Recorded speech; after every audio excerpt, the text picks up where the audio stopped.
அடுத்தபடியாக ரிஷபராசிக்கு எப்படி இருக்கும் இந்த சனி பயிற்சி அப்படின்னு கேட்குறது புரியுது. சரிங்க, இந்த சனி வந்து எங்கேருந்து எங்கே மாறாரு பார்க்கும்பொழுது ஸ்தானம் என்று சொல்லுவாங்க, அந்த இடத்துக்கு போகிறாருங்க. ஸோ 11வது இடம்ன்றது உபஜயஸ்தானம் என்று சொல்லுவாங்க. ஜெயம் என்றாலே எதை குறிக்கும்? வெற்றியை குறிக்கும். அதுவும் சனி பகவானுக்கு தர்ம கர்மாதிபதி யோகமே சனி பகவான் தான்.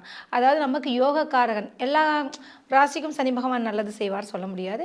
அது குறிப்பாக ரிஷப ராசிக்கு சனி பகவான் நண்பர், நட்பு வீடு அப்படின்னும் போது அவர் எப்படி அதுவும் நல்ல ஸ்தானத்தில் லாபஸ்தானத்துலேயே வரும்போது ஒரு ஃப்ரெண்டாக இருக்கவன் லாபஸ்தானத்தில் வந்தால் எப்படி நடக்கும்?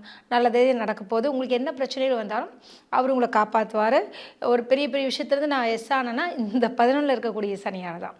அதுவும் மார்ச் 29க்கு மேலே பார்த்தீங்கன்னா உங்கள் வாழ்க்கையே நிறைய விஷயங்களில் மாற்றங்கள் ஏற்படும். நிச்சயமாக புதிய தொழில் துவங்குவீர்கள். திருமணமாகாத அன்பர்களுக்கு நிச்சயமாக ஒரு நல்ல வரன் கிடைக்கும். மறுமணத்திற்காக காத்திருக்கக்கூடிய ரிஷபராசி அன்பர்களுக்கு கூட நல்ல ஒரு புதிய நட்பு கிடைக்கும். அது நல்ல ஒரு வாழ்க்கை துணை அமைவதற்கும் வாய்ப்புகள் இருக்குங்க. அதுவும் பொருளாதாரத்துலேயும் சரி, மன விஷயத்துலேயும் சரி, மிக சிறப்பான ஒரு காலகட்டம். தொட்டதெல்லாம் தொடங்கக்கூடிய ஒரு காலகட்டம் என்றால் அது ரிஷபராசி அன்பர்களுக்கு தான். ரொம்ப கஷ்டங்களை நீங்கள் எதிர்கொண்டிருப்பீங்க. அந்த கஷ்டத்திற்குண்டான விடிவு காலம் என்று சொல்லுவாங்க இல்லையா, அதெல்லாம் இப்போ நடக்க போதுங்க. நீங்கள் செய்ய வேண்டிய பரிகாரம் அப்படின்னு பார்க்குறச்ச நீங்கள் வந்து குறிப்பாக சனி பகவானுடைய காயத்ரி மந்திரம் படிங்க. அதாவது காகத்வஜாய் வித்மஹே கட்காஸ்தாய் தீமஹி தன்னோ மந்தக பிரச்சோதயாது. இது நீங்கள் ரெகுலராக படிங்க. சனியினுடைய ஏன்னா சனியும் உங்களுக்கு நட்புனால மிக நல்ல பலன்களை உங்களுக்கு தருவாருங்க. வாழ்த்துக்கள்.